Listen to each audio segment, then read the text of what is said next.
Alright, ang unang gabi ng ating tour experience dito sa Cebu. Kapag magbabakasyon ka sa isang lugar, mahalaga na meron ka ng advance booking sa hotel para hindi na hassle. At ito nga, andito na ngayon tayo sa hotel at sinalubong agad tayo ng guard at kinuha yung ating mga maleta. Punta na tayo sa kanilang main lobby para i-verify yung ating booking. At after ma-verify yung ating booking ay diretso na tayo dito sa ating room.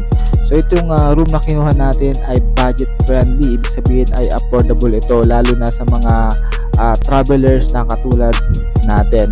Let's go! I-check na natin yung ating room at tingnan natin kung anong meron sa loob nito. Bali ang kinuha nating room ay para sa 3 adult at 2 kids. Buksan natin yung ilaw para makita natin yung loob. Ayan, meron isang malaking kama at merong extra bed. Medyo sakto lang yung room, okay, hindi gaano kalaki. Pero sa mga travelers na budget friendly ay sapat na ito para sa atin. So ayan, makikita natin yung background sa likod, yung ilaw ng Cebu City at makikita natin na kahit gabi na ay buhay na buhay pa rin ang syudad na ito.